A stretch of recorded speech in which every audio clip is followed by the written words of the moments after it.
हरि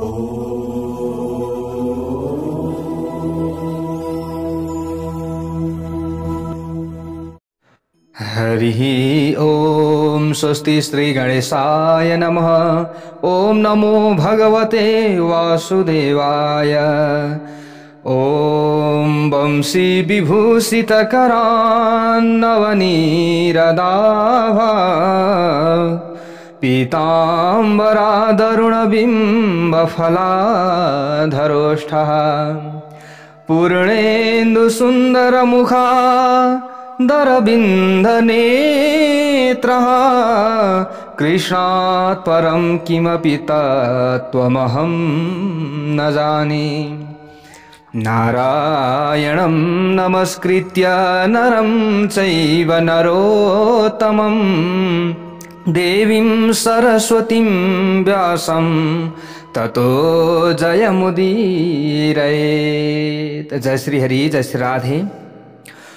श्री विष्णु महापुराण श्रवण गर्दै आइरहेका छौं। तपाईं हामी यसरी श्रवण गर्दै आउने क्रममा आजको नयाँ भाग 7 मा तपाईं हामी उपस्थित भएका छौं। हिजो हामीले श्रवण गरेका थियौं समुद्र मन्थनको प्रसंग। जो देवताहरू लक्ष्मीहीन भएका थिए ती देवताहरूले आज आफ्नो राज्यलाई प्राप्त गरेका छन् र माता लक्ष्मीको स्तुति इन्द्र लगायत देवताहरूले गरेका थिए। हिजो त्यो कथा प्रसंग हामीले श्रवण गर्यौं र लक्ष्मी पनि प्रसन्न हुनुभएको छ र इन्द्रलाई वरदान दिनुभएको छ। अब यहाँबाट उताको कथा प्रसंग आज तपाईं हामीले श्रवण गर्नेछौं। पराशर ऋषिले यसरी मैत्रेयजीलाई यो कथा श्रवण गराउँदै हुनुहुन्छ। भन्नुहुन्छ अगाडि गएर, एवं वरम ददौ देवी देवराजाय वै पुरा मैत्रेय श्रीर्महाभागा स्तोत्रा राधन तोषिता। भन्नुहुन्छ यहाँनेरि, हे भाग्यशाली मैत्रेय, स्तोत्रका माध्यमद्वारा गरिएको आराधनाबाट अत्यन्त सन्तुष्ट भएर देवी श्री लक्ष्मीले प्राचीन कालमा देवराज इन्द्रलाई यस किसिमको वरदान दिनुभयो। पहिले श्री लक्ष्मी भृगुको सन्तानका रूपमा ख्याति नाम भएकी उनकी पत्नीबाट उत्पन्न हुनुभएको थियो। पहिले चाहिँ कोबाट? उनै भृगु की पत्नी ख्यातिबाट उहाँ उत्पन्न हुनुभएको थियो। अब त्यस पछाडि अमृत मन्थनका समयमा देवता र दानवहरूको पराक्रमबाट सागरबाट उहाँ निस्किनु भएको हो। अगाडि त उनै भृगु र ख्यातिकी छोरीका रूपमा उहाँ आउनु भएको थियो।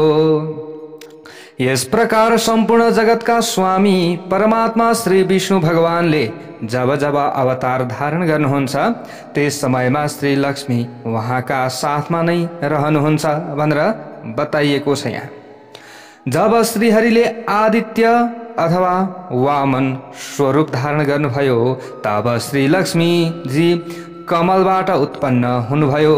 त्यो समयमा पद्माका नामले त्यो समयमा प्रख्यात हुनुभयो। तथा जब परमात्माले परशुरामको स्वरूप धारण गर्नुभयो त्यस समयमा लक्ष्मीजी पृथ्वी भएर आउनुभयो। श्री लक्ष्मीले भगवानको राम अवतारमा, सीताको र कृष्ण अवतारमा रुक्मिणीको स्वरूपलाई धारण गर्नुभयो। यसरी नै अन्य अवतारहरूमा पनि उहाँ श्रीहरिसँग अलग भएर कहिल्यै पनि रहनु भएन।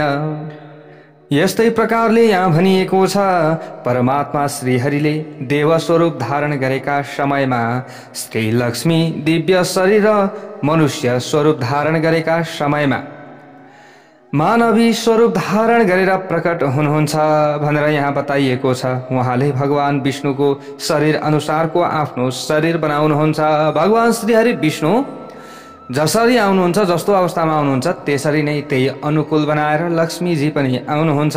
यसको मतलब हामीले यसरी बुझ्नु पर्यो, जुन मनुष्यले अत्यन्त श्रद्धापूर्वक यो लक्ष्मीजीको जन्म कथाका विषयमा सुन्दछ अथवा पढ्दछ भने उसको घरमा कहिल्यै पनि भूत वर्तमान र भविष्यसम्मका तीनवटै कुलहरू रहेसम्म कहिल्यै लक्ष्मीको नाश हुने छैन।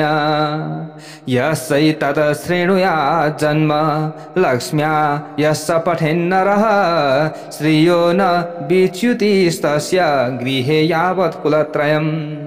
कि न विच्युतिस भन्यो कि कहिले पनि लक्ष्मीले छोड्नुहुन्न, उहाँ च्युत हुनुहुन्न, उहाँ नाश हुनुहुन्न, त्यो कुललाई रक्षा गरिरहनुहुन्छ लक्ष्मीजीले।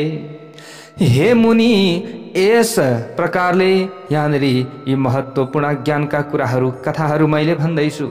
जसका घरमा लक्ष्मीजीको यस स्तोत्रको नित्य पाठ हुन्छ भने उसका घरमा झगडाको बीज रूपी दरिद्रताले कहिल्यै वास गर्न सक्दैन।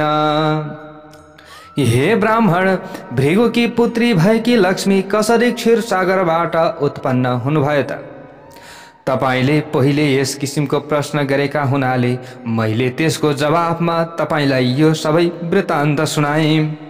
यस प्रकार इन्द्रका मुखबाट निस्किएको यो श्री लक्ष्मीको स्तुतिले सम्पूर्ण विभूतिहरूको प्राप्ति गराउँछ। जुन मनुष्यले यस स्तोत्रको नित्य निरन्तर पाठ गर्दछ भने त्यसको घरमा कहिल्यै पनि दरिद्रता आउँदैन, उसको घरमा लक्ष्मीको वास रहन्छ भनेर यहाँनिर यसरी पराशर ऋषिले मैत्रेय मुनिलाई भन्नुभएको जुन कथा प्रसङ्ग छ त्यो जस्ताको तस्तै हजुर समक्ष हामीले राख्दैछौँ। प्यारा भक्त भागवतहरू, एकदम महत्त्वपूर्ण समय पनि छ। फेरि अहिले नवरात्र पनि चलिरहेको छ। हामीले धर्ममार्ग युट्युब च्यानलबाट श्री विष्णु महापुराण श्रवण गर्दैछौँ भने ओम टिभी नेपालबाट उनै भगवतीका गुणानुवाद गाउँदैछौँ। श्रीमद्देवी भागवत महापुराण त्यहाँबाट श्रवण गर्न हामीले पाइरहेका छौँ। हेर्नुहोस् हामी कति भाग्यमानी छौँ। अब यहाँनिर अगाडि गएर मैत्रेयजीले प्रश्न गर्नुहुन्छ।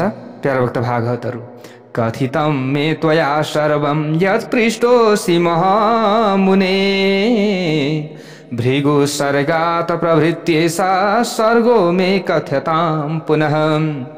भन्नुहुन्छ मैत्रेयजीले, हे मुनीश्वर, मैले हजुरसँग जुन कुरा सोधेको थिएँ त्यो सबै बताइदिनु भयो। म अत्यन्त प्रसन्न भएँ। अब मलाई भृगुका सन्तानबाट आरम्भ गरेर सम्पूर्ण सृष्टिका विषयमा वास्तविक रूपमा हजुरले बताइदिनु पर्यो, म सुन्न चाहन्छु भनेर यसरी प्रश्न गरिसकेपछि अगाडि गएर पराशर ऋषि भन्नुहुन्छ, भृगो ख्यात्यां समुत्पन्ना लक्ष्मीरे विष्णु परिग्रह तथा धातृविधातरौ ख्यात्यां जातौ सुतौ भृगो। भन्नुहुन्छ, भृगु ऋषि तथा उनकी पत्नी ख्यातिबाट भगवान श्री विष्णु की पत्नी लक्ष्मीजी र धाता अनि विधाता नाम भएका दुई पुत्र उत्पन्न भए। यो मैले अगाडि नै बताइसकेको थिएँ। महात्मा मेरुकी आयति र नियति नाम भएका कन्याहरू धाता र विधाताका पत्नीहरू थिए। यसरी बुझ्नु पर्यो। तिनीहरूबाट उनीहरूका प्राण र मृकण्डु नाम भएका दुई पुत्र उत्पन्न भए। मृकण्डुका मार्कण्डेय नाम भएका पुत्र भए। मार्कण्डेयबाट वेदशिराको जन्म भयो। अब प्राणका सन्तानका विषयमा ध्यानपूर्वक सुन्नुहोस्। प्राणका पुत्र विद्युती जो द्युतिमान छन्, प्राणका पुत्रको हुन् द्युतिमान भए र उनका पुत्र राजवान भए। हे यशस्वी, ती द्युतिमानका पुत्र राजवानबाट भृगु ऋषिको वंश विस्तारित भएको छ, यहाँ विस्तारित रूपमा फैलिएको छ। मरीचि ऋषिकी पत्नी सम्भूतिबाट पौर्णमास नाम भएका पुत्र उत्पन्न भए। ती महात्मा पौर्णमासका विरजा र सर्वग नाम भएका दुई पुत्रहरू भए। हे ब्राह्मण श्रेष्ठ, उनीहरूका वंशको वर्णन गर्ने क्रममा म तिनीहरू दुवैका सन्तानहरूका विषयमा बताउनेछु। अंगिरा ऋषिकी स्मृति नाम भएकी पत्नी थिइन् र उनीबाट सिनिवाली कुहुराका अनुमति नाम भएका कन्याहरू जन्मिए। अत्रि ऋषिकी पत्नी अनसुयाबाट चन्द्रमा दुर्वासा तथा योगी दत्तात्रेय नाम भएका अत्यन्त निष्पाप तीन पुत्रहरू यसरी जन्मिदा भए। पुलस्त्यकी भार्या प्रीतिबाट यहाँ दत्तोली अनि यस्तै प्रकारले दत्तोली नाम भएका पुत्र जन्मिए। दत्तोलीलाई उनको पूर्व जन्ममा अर्थात् स्वयम्भुव मन्वन्तरमा अगस्त्य भनेर भनिन्थ्यो। तिनै दत्तोलीलाई अगस्त्य भनिन्थ्यो। प्रजापति पुलहकी पत्नी क्षमाबाट कर्दम, बरियान र सहिष्णु नाम भएका यी तीनवटा पुत्रहरू जन्मिदा भए। यस्तै प्रकारले अगाडि गएर ऋतुकी सन्तति नाम भएकी पत्नीबाट अंगुष्ठ बराबरका शरीर भएका सूर्यका समान तेजस्वी बालखिल्या आदि ऊर्ध्वरेता 60,000 मुनिहरू जन्मिए। यस्तै प्रकारले वशिष्ठ ऋषिकी ऊर्जा नाम भएकी पत्नीबाट रज, गात्र, ऊर्ध्वबाहु, श्रवण, अनग, सुतपा र शुक्र यी 7 पुत्रहरू जन्मिदा भए। यी सबै अत्यन्त निर्मल विचार भएका सम्पूर्ण मुनिहरू तेस्रो मन्वन्तरमा सप्तर्षिका ज्येष्ठा सुपुत्र अग्निका अधिपति अर्थात् स्वामी हुन्। उनकी पत्नी स्वाहाबाट पावक, पवमान र जलको भोजन गर्ने सूची यी 3 पुत्रहरू उत्पन्न भए। यी तीनवटै प्रत्येकका 15-15 गरेर जम्मा 45 सन्तान जन्मिए। पिता अग्नि र उनका 3वटा पुत्रहरू यी सबैको समायोजन गरेर यी सबैलाई अग्नि भनिन्छ। यस प्रकार जम्मा 49वटा अग्निहरू रहेको बताइएको छ। हे ब्राह्मण, ब्रह्माजीद्वारा रचना गरिएका जुन अग्नि ख्वाता अनि यस्तै प्रकारले वरिषद, साग्निक र अनग्निक आदि पितृहरूका विषयमा यहाँ मैले तपाईलाई बताएको थिएँ। उनीहरूद्वारा स्वधाले मेना र वैधारिणी नाम भएका 2वटी कन्याहरूलाई जन्म दिदी भइन्। यस्तै प्रकारले यहाँ अगाडि गएर फेरि भन्नुहुन्छ, हे द्विज, यी दुवै कन्याहरू उत्तम ज्ञानबाट सम्पन्न र सम्पूर्ण गुणहरूबाट युक्त ब्रह्मका विषयमा पूर्ण रूपमा ज्ञान हासिल गरेका योगिनी थिए। यस प्रकार यी दक्ष प्रजापतिका कन्याहरूको वंश परम्पराका विषयमा वर्णन गरियो। जसले यसको अत्यन्त श्रद्धापूर्वक श्रवण गर्दछ भने त्यो कहिल्यै पनि निसन्तान रहने छैनन्। श्रद्धावान संस्मरेन्नेता मन पत्यो न जायते भनेर यसरी यहाँ बताइयो। अगाडि गएर यहाँ अंश 1 को अध्याय 11 मा पराशर ऋषि भन्नुहुन्छ, प्रिय व्रतो तान पादौ मनोहो स्वयं भुवास्यतु द्वौ पुत्रौ सुमहावीर्यौ धर्मज्ञौ कथितौ तव। पराशर ऋषि भन्नुहुन्छ, हे मैत्रेय, मैले यहाँ तपाईलाई यसभन्दा पहिले स्वयंभुव मनुका प्रियव्रत यस्तै प्रकारले उत्तनपाद नाम भएका 2 अत्यन्त बलवान र धर्मज्ञ पुत्रहरूका विषयमा बताएको थिएँ। हे ब्राह्मण, उनीहरू मध्ये उत्तनपादकी अत्यन्त प्यारी पत्नी सुरुचिका गर्भबाट उत्तम नाम भएका 1 पुत्र जन्मिए, जसलाई राजाले अत्यन्त माया गर्दथे। हे द्विज, ती राजाकी सुनीति नाम भएकी जुन अर्की पत्नी थिइन्, ती राजाकी 2टी पत्नी थिइन्, एकजना सुरुचि, अर्कीको सुनीति, जसमा राजाको विशेष किसिमको प्रेम थिएन। कसमा भन्दा सुनीतिमा चाहिँ प्रेम थिएन। उनैका पुत्र रत्नका रूपमा ध्रुव जन्मिए। कोबाट? सुनीतिबाट ध्रुव जन्मिए। एक दिन राजा सिंहासनमा बसिरहेका आफ्ना पिताजीका काखमा आफ्नो भाइ उत्तम बसिरहेको देखेर ध्रुवमा पनि आफ्ना पिताजीका काखमा बसेर खेल्ने चाहना उत्पन्न भयो। तर अब यहाँ के हुन्छ त? हामीले कथा श्रवण गरौँ। यस्तो चाहना त उत्पन्न भयो, तर ती राजाले आफ्नी अत्यन्त प्यारी रानी सुरुचिका अगाडि प्रेमपूर्वक आएको र आफ्नो काखमा बस्न अत्यन्त उत्साहित भएका पुत्रको वास्ता गरेनन्। ती ध्रुवको चाहिँ वास्तै गरेनन्। ल हेर्नुहोस् है, आफ्नी सौताको छोरालाई पिताजीका काखमा जान उत्सुक र आफ्नो पुत्र काखमा बसिरहेको देखेर सुरुचिले यस प्रकारले व्यङ्गपूर्ण शब्द भन्न लागिन्, हे वत्स, मेरो गर्भबाट उत्पन्न नभएको बालकले यस्तो सौभाग्यपूर्ण अवसर प्राप्त गर्न अत्यन्त कठिन छ। हे ध्रुव, मेरो गर्भबाट त पैदा भएको भए त राजाको काखमा गएर बस्न पाउँथिस्। तर हे पुत्र, तैँले अर्कै स्त्रीका गर्भबाट जन्म लिएका हुनाले यस्तो असम्भव कामना किन गरिरहेको छौ अथवा किन गरिरहेका छस्? यो तिम्रो प्रयास व्यर्थ मात्र हुनेछ बाबु। तिमीले राजाको काखमा गएर बस्न पाउने छैनौ भनेर सौतेनी आमाले यसरी बोलिन्। तिमी अत्यन्त अभिवेकी छौ, यस कारणले यस्तो अप्राप्य अर्थात् तिमीले प्राप्त गर्न नसक्ने अत्यन्त उत्तम वस्तु प्राप्त गर्ने कामना गर्दछौ। यो कामना नगर। वास्तविकतालाई हेर्ने हो भने तिमी यिनै राजाका छोरा हौ, तर पनि तिमीले मेरो गर्भमा वास नगर्नु नै तिम्रो ठुलो दुर्भाग्य हो। मेरो गर्भमा वास गरे भए पाउँथ्यो यो काम, यो कुरा तिम्रो इच्छा पुरा हुन्थ्यो। यो राजा सिंहासन सम्पूर्ण राजाहरूको आश्रय स्थल हो, अर्थात् चक्रवर्ती सम्राटको सिंहासन हो बाबु। यो मेरो गर्भबाट उत्पन्न भएको पुत्रका लागि मात्र योग्य छ यो सिंहासन, तिम्रो लागि होइन। तिमी अनावश्यक रूपमा चिन्तित भइरहनु पर्दैन। मेरो उत्तम जो पुत्र छ, पुत्र उत्तमको जस्तो तिम्रो यो उच्च कामना व्यर्थ छ। के तिमीलाई जानकारी छैन? तिमीले मेरो गर्भबाट नभएर सुनीतिका गर्भबाट जन्म लिएका छौ बाबु। उत्सृज्य पितरं बालस्तश्रुत्वा मातृभाषितम्। पराशर ऋषि भन्नुहुन्छ मैत्रेयजीलाई, हे द्विज, हे मुनि, हे मैत्रेय, आफ्नी बिमाता यानी कि सौतेनी आमाको यस्तो भनाइ सुनेर जब ती बालक ध्रुव अत्यन्त व्याकुल भए, त व्याकुल भएर आफ्ना पितालाई छाडेर आफ्नी आमाले निवास गर्ने महलमा हतार हतार दगुरेर जाँदा भए गए उता। अब ध्रुवलाई अत्यन्त चिन्ता भयो, आँसु झार्दै झार्दै आँसु पुस्दै पुस्दै गए। हे मैत्रेय, अत्यन्त क्रोधित भएका कारण ध्रुवको तल्लो ओठ पनि कामिरहेको थियो, एक प्रकारले आँसु झरिरहेको थियो, अर्कोतिर रिस उठिरहेको थियो।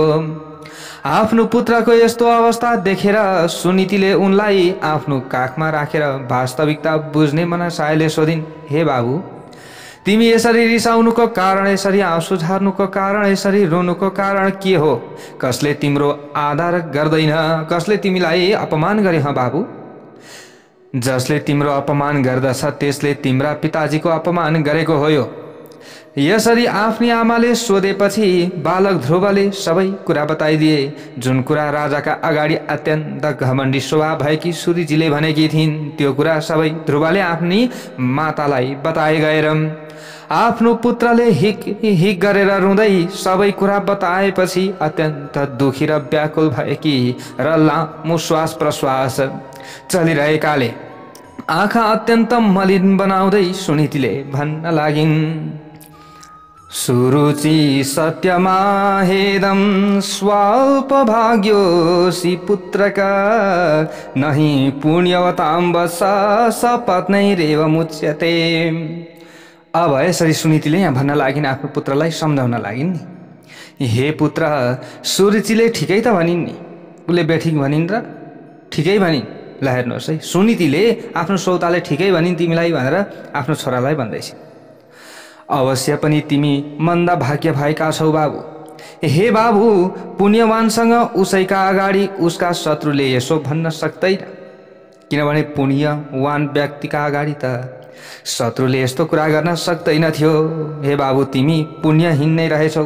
हे बाबु, तिमी यसरी व्याकुल हुनुपर्ने कुनै कारण छैन, किनकि तिमीले पूर्व जन्ममा जे जति गरेका छौ नि बाबु, त्यसलाई कसले मेटाउन सक्छ र? पूर्व जन्ममा जे जस्तो कर्म गरियो अहिले त त्यही त हामीले फल पाउने हो नि बाबु। र जे गरेका छैनौ त्यो तिमीलाई कसैले पनि दिन सक्दैन, जे गरेका छौ त्यही अहिले पाइन्छ। यसकारण तिमी त्यस सुरुचिका वाक्यहरूले दुखित भइरहन आवश्यक छैन बाबु। हे वत्स, जससँग पूर्व जन्मको सञ्चित पुण्य छ त्यसलाई राज सिंहासन अनि राजछत्र, उत्तम उत्तम घोडा र हात्तीहरूको प्राप्ति हुन्छ। यसरी श्री विष्णु महापुराणमा पनि बताइयो प्यारा भक्त भागवतहरू। त्यसैले त हामीले यो जन्ममा राम्रो कर्म गरौँ न, हैन, भगवानका कथा सुनेको सुनै गरौँ, भगवानका गुणानुवाद आदि सुनौँ, राम्रो राम्रो कर्म गरौँ, पुण्य कर्म गरौँ, दान धर्म गरौँ, त अर्को जन्ममा हामीलाई यसको पूर्ण फल मिल्ने रहेछ भन्ने कुरा त हामीले यहाँबाट बुझ्नु पर्यो। यदि हामी मोक्ष भयौँ भने त भइहाल्यौँ, यदि भइएन भने त फेरि समस्यामा परिएन त हैन। त्यसैले राम्रो काम गरियो भने त हामीले उत्तम कुलमा, अर्को चाहिँ एकदम धार्मिक कुलमा हामीले जन्म लिन पाउँछौँ अनि त्यही अनुसारको हामीले भोग भोग्दछौँ। यो कुरा हामीले यहाँबाट बुझ्नु पर्यो। यहाँनेरि जो सुनीतिले त्यही भन्दैछ, नीतियुक्त हो नि त, सुनीतिको अर्थै त्यही हो। सुरुचि भनेको आफ्नो इच्छा अनुसार चल्ने, सुनीति भनेको नीति अनुसार चल्ने। ल हेर्नुहोस् है, यो वास्तविकतालाई ध्यानमा राख्दै तिमी शान्त बन बाबु भनेर यसरी आफ्नी माताले सम्झाउन लागिन्। पूर्व जन्ममा गरिएका पुण्यहरूको प्रभावले गर्दा नै सुरुचिमा राजाको प्रेम बढेको हो र पुण्य सकिएपछि म जस्तै स्त्रीलाई केवल भार्या भोग गर्न योग्य मात्र बताइने गरिएको छ। प्रचलित परम्परा यस्तै रहेको छ। अर्थात् राजाले मलाई माया गर्दैनन् बाबु। यस समयमा उनका दरबारमा मेरो पालन पोषण मात्र हुन्छ, तर माया छैन। खान पाएकी छु, लाउन पाएकी छु, तर त्यो माया छैन। के गर्नु खान लाउन पाएर, माया छैन, राम्रो शब्द बोल्दैनन् भने बाबु आज म पनि अभागी त छु नि, तिमी पनि अभागी भयो नि त। त्यसै कारणले गर्दा अभागिनको छोरी भनेर भनी त्यसले ठिकै छ, म अभागी नै हो। त्यसरी नै उस सुरुचिको पुत्र उत्तम पनि अत्यन्त पुण्यवान छ, जसरी उसकी आमा पुण्यवान छ।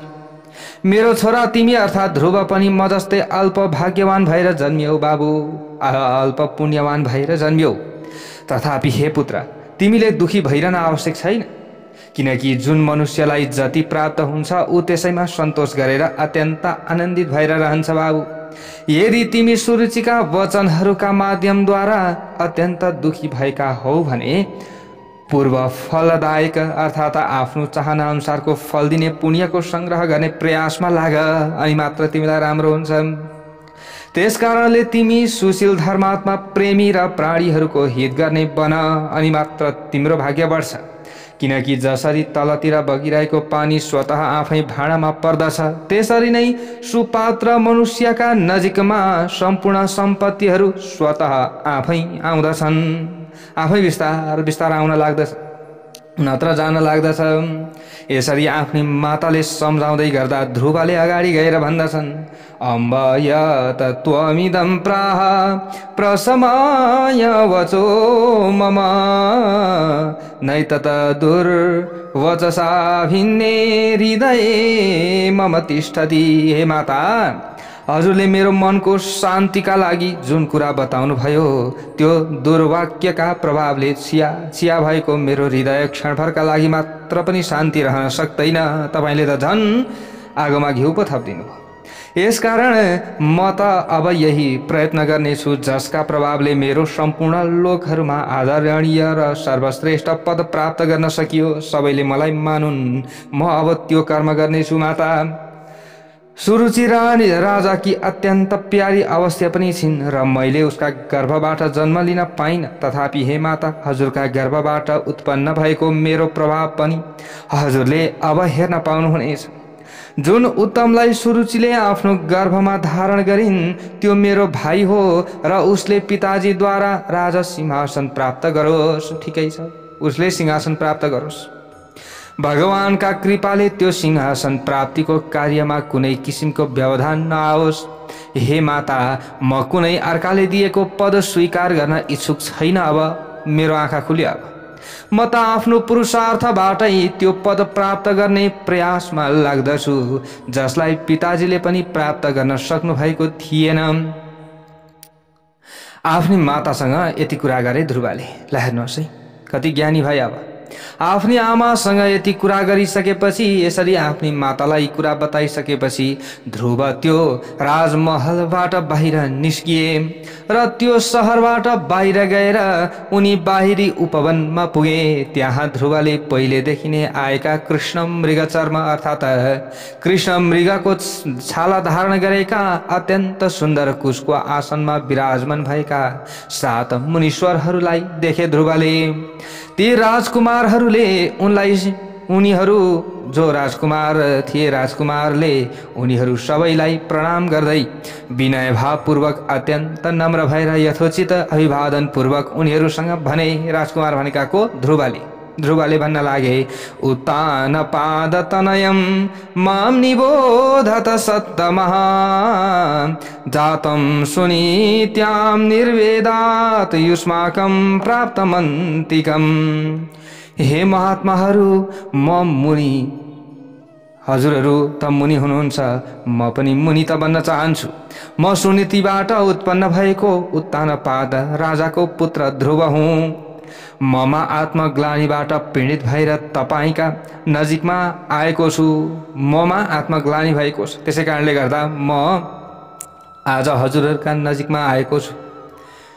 यसरी ध्रुवले भनेपछि ती ऋषिहरूले भन्न लागे, चतुः पञ्चाब्द सम्भूतो बालस्त्वं नृपनन्दन निर्वेद कारणं किञ्चित् तव नाद्यापि विद्यते। हे राजकुमार, तिमी त अहिले जम्मा 4-5 वर्षका बालक छौ, बल्ल बल्ल 4-5 वर्षका बालक छौ हैन। अब बल्ल यति उमेरका छौ, यस्तो अवस्थामा तिमीमा आत्मग्लानी हुनुपर्ने कुनै कारण भए जस्तो त हामीलाई लाग्दैन, किनभने इखै हुँदैन 4-5 वर्षको बालकलाई केही हुन्छ हैन। तिमीमा यस्तो हुन्छ भन्ने त हामीलाई लाग्दैन। तिम्रा लागि कुनै चिन्ताको विषय पनि छैन, किनकि अहिले तिम्रा पिता राजा उत्तानपाद जीवितै छन्। हे बालक, हामीलाई तिम्रो कुनै अत्यन्त प्रिय वस्तु हराएको जस्तो पनि लाग्दैन। तिमीहरूले अब यहाँनेरि जो परिवारहरू थियो, परिवारहरूले पक्कै पनि राजालाई खुसी दिएकै थियो होला नि हैन, राजाले खुसी दिएकै थियो होला नि। हामीहरूले तिम्रो शरीरमा कुनै व्याधि भएको जस्तो पनि देखेका छैनौँ, अथवा तिमीमा कुनै रोग लागे जस्तो पनि हामीलाई लाग्दैन। तसर्थ आफै स्पष्ट रूपमा आत्मग्लानी हुनु पर्नेको कुनै पनि कारणका विषयमा हामीलाई बताऊ। किन तिमीमा चिन्ता बढेको जस्तो भएर तिमीले यो सोधेका छौ, तर हेर्दाखेरि त त्यस्तो फेरि देखिँदैनौ, के हो कुरा? अब यस पछाडि ती ऋषिहरूले भनिसकेपछि ध्रुवले सुरुचिले जे जति भनेकी थिइन् त्यो सबै मुनिहरूलाई सुनाउँदा भए। आफ्नै सौतेनी माताले भनेको सबै सुनाए। ध्रुवका कुरा सुनेर ऋषिहरूले एक आपसमा यस प्रकार कुरा गर्न थाले, ओहो, क्षत्रिय तेज कस्तो बलवान हुँदो रहेछ, हेर त, जसका कारणले बालकले पनि आफ्नो अपमान भएको सहन गर्न सक्दैन र जसको प्रभावले आफ्नो सौतेनी आमाको वचनलाई पनि यिनको हृदयले सहन गर्न नसक्ने अवस्था सृजना गरिदियो।